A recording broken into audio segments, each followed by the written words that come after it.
All right, everybody, welcome back to another edition of Fallen Flags of America.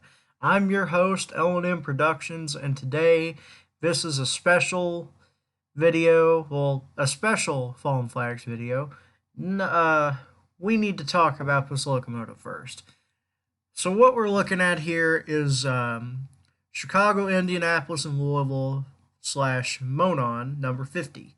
This was the first ever diesel locomotive ordered by the Chicago, Indianapolis, and Louisville Railroad, which was later renamed simply to Monon due to the fact that was where all four of its lines connected in Monon, Indiana, hence the name Monon.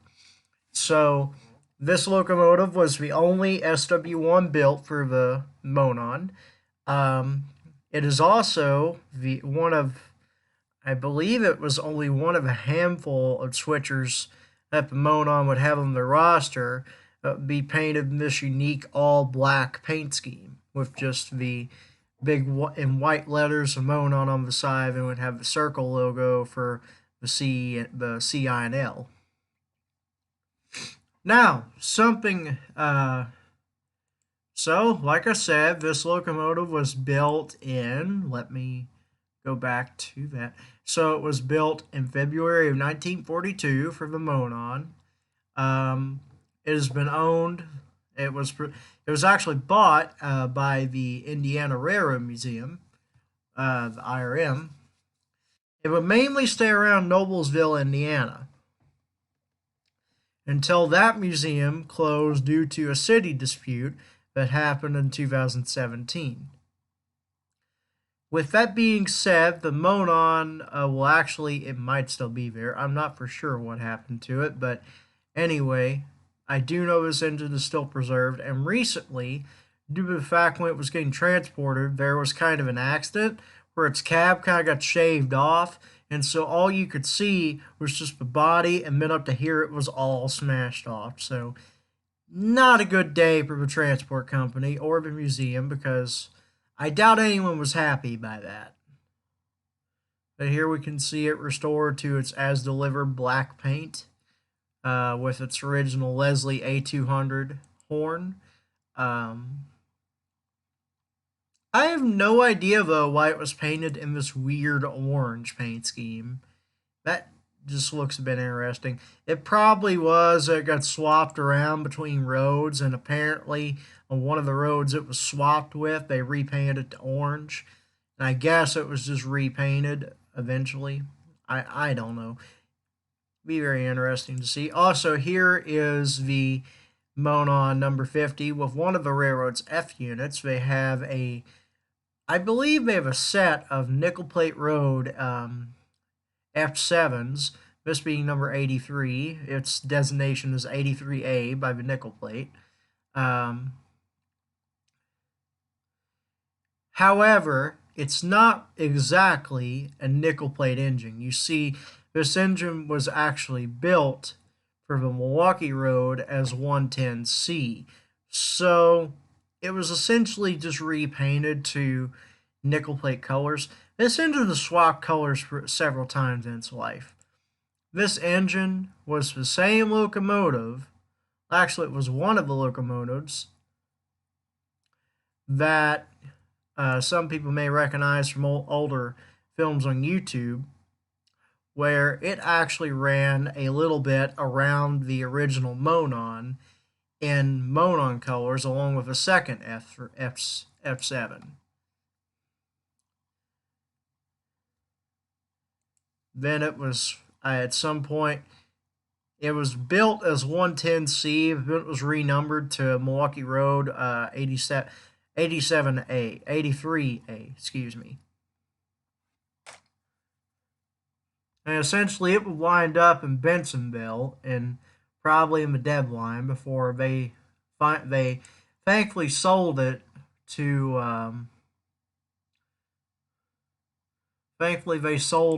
the Indiana Railroad Museum of Noblesville, Indiana, and so it was preserved, which is very nice. Um, so here it is again in what it looks like a primer black paint scheme. Then here's a more recent shot of it in 2015 when it was painted in nickel plate colors, which I believe it still is today. I could be wrong though.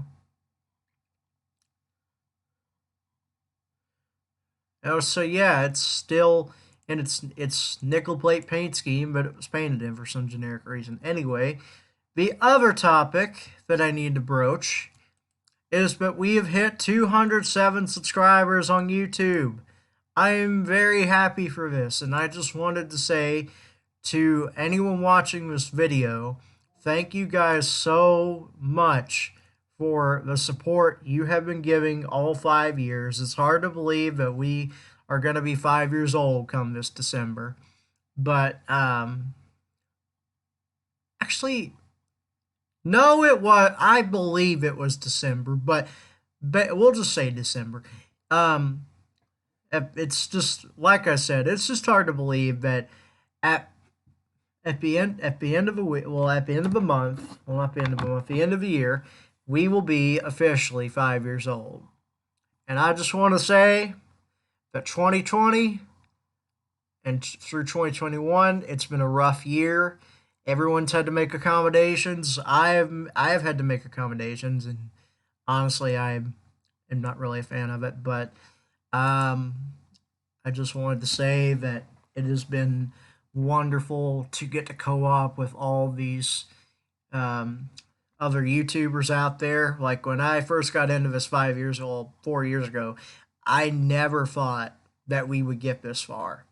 And I just wanted to give a huge shout out. And I'm so sorry, guys. I know I should have done this sooner, but I just wanted to say thank you so much for your support that you've gave through the years. It has went a very long way. It's allowed me to keep making these awesome videos that I know people enjoy, because if people didn't enjoy them, I wouldn't be getting views on these videos. And another thing that I'm very grateful you guys have been doing is that sometimes I've like Googled stuff that's like related to the LCL or whatnot. I Googled it today when I was talking with my good one of my fellow YouTubers, for Country Rail Fan, which for those of you who don't know, he has an awesome channel. I'll leave a link to it in the description. And tell him that L&M Productions sent you, and he loves Monon, guys. If you have anything Monon you want to ask, he is the person. He's the person to go to. But like I said, just thank you guys so much for the support. It's allowed me to have opportunities in my life I probably never would have had any other way. I've got to meet a lot of really nice people. I've got to meet some interesting people. I've got to meet just all kinds of really amazing people that I never would have had the opportunity to meet any other way. And I just want you guys to know that I am very grateful for what you guys have done for this channel. Thank you guys so much. Shout outs include going to the Kentucky Trainiac Productions. I have known you, Trainiac, for quite a while.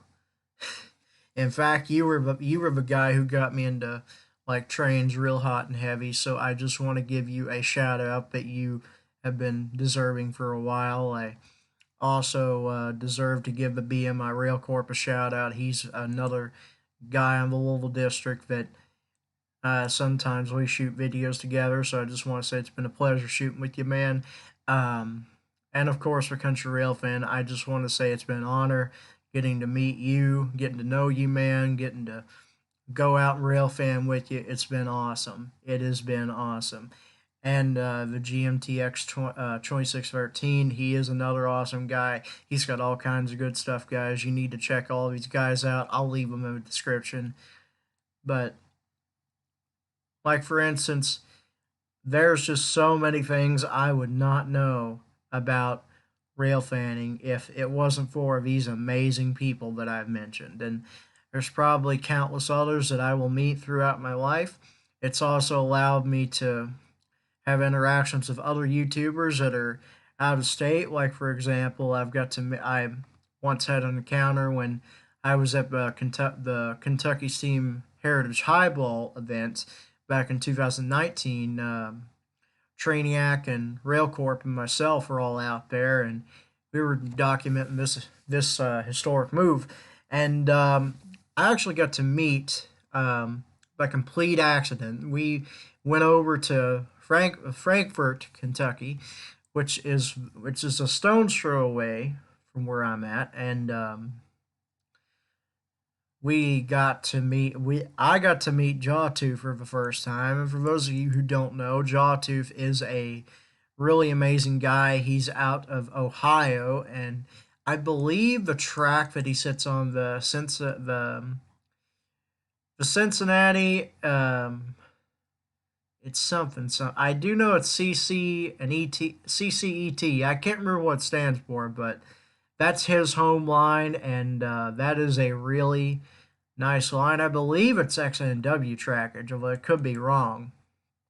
I'd have to do a bit of research and probably make a video on that, but it's been really it's been really neat getting to meet all these people and just getting to have these opportunities I would not have any other way. It's been just really neat getting to know that there's other people throughout the Bluegrass State besides myself who are interested, if not crazy, in trains. I mean, I am just super, super, super happy about all this.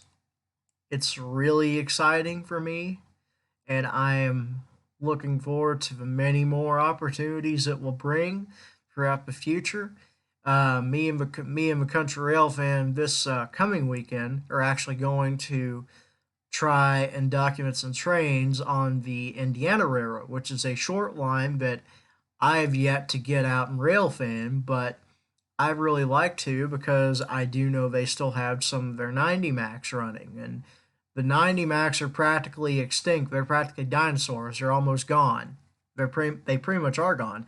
The ones that they have up there, unless I'm mistaken, and Country Rail fan, if I'm wrong, you let me know. But um, I believe they're a long-term lease to the INRD from CITX, which is the owner of them, and I don't know if they're UP or not. I'd have to look and just kind of figure it out. I know some of them were ordered new by CTX, CITX. I mean, a lot of them were ordered new by UP, and I'll be making some new videos going forward in 2021.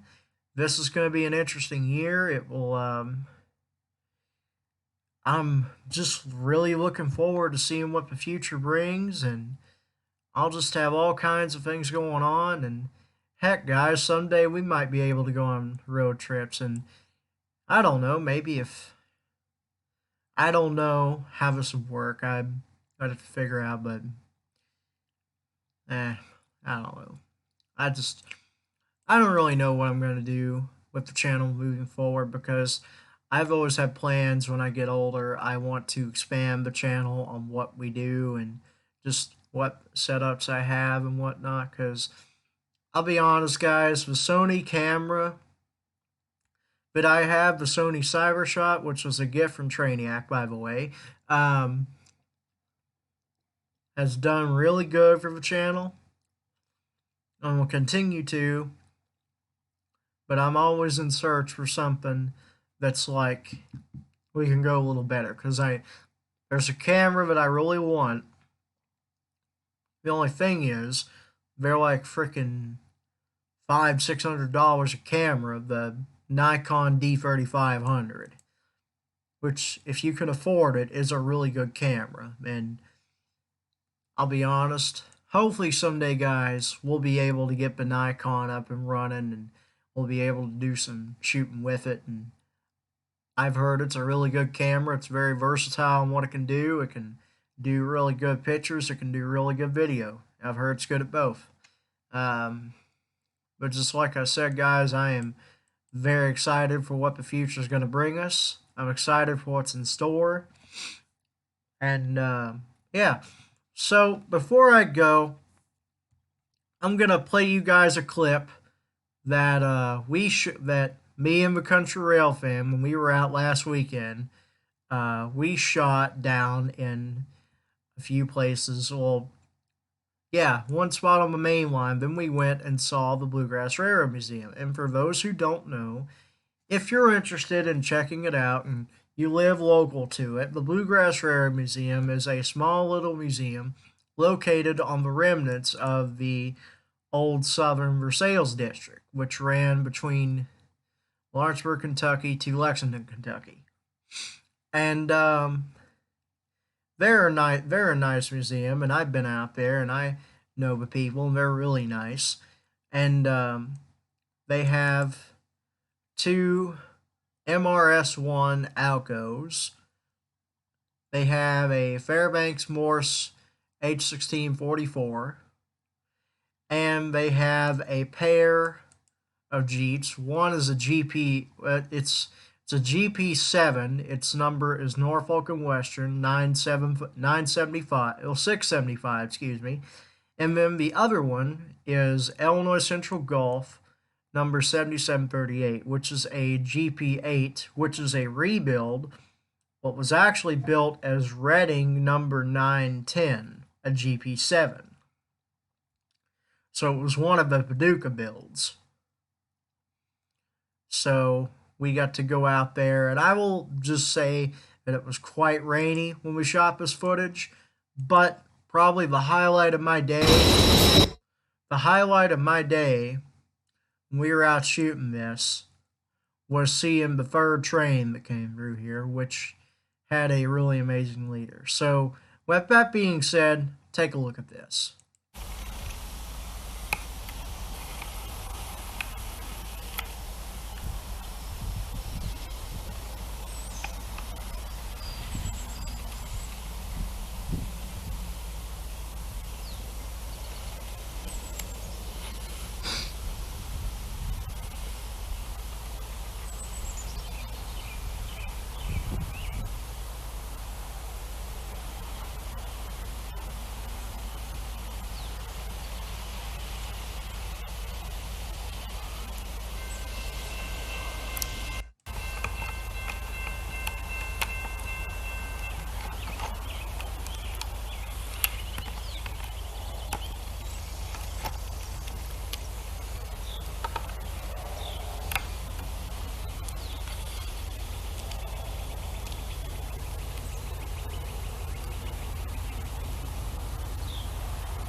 So the first train that we shot here was a manifest that was heading south, and this guy had a pretty nice lash up. As you can see there, he had a GEVO leading.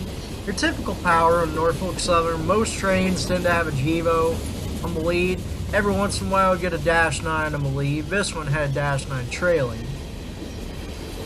And I always like seeing freight trains because freight trains are just really a part of America as a whole. I mean, they've always been here. Like, for instance, there's a rare car, Boston and Maine Hopper. Freight trains are just really a part of America that I think is really underrated in the fact that they're kind of a part of life, that they've always been here. They're talked about in stories, and there's just a whole lot of really cool stuff surrounding freight trains, and I just like seeing them. And it's kind of sad that we're starting to see a rise in intermodal trains, which are gradually replacing freight trains. But honestly, their need can never be replaced because you can't ship everything by intermodals. I mean, you're going to have some stuff that goes as freight, and plus, companies have to diversify to stay in business. So, that being said, back to the video.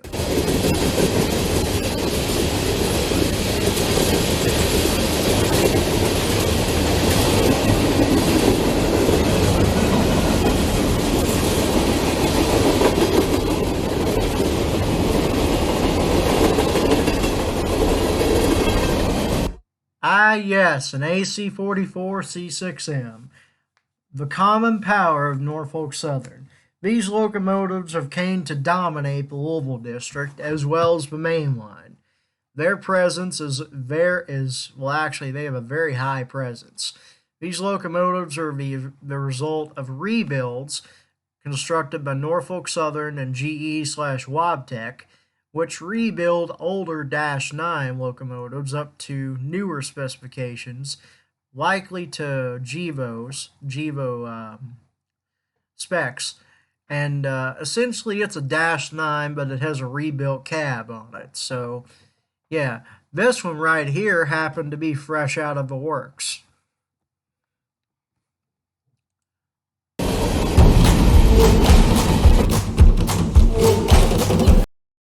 Okay, I apologize for that, guys. That was a bit annoying.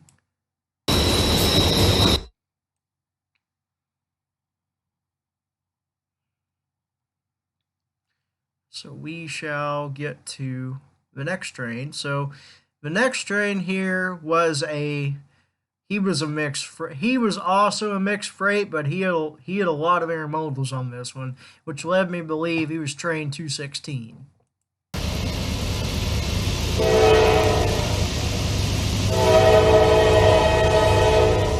See, this one had an AC-44 C6M leading. Number 4259, followed by a Dash 9 and a GEVO.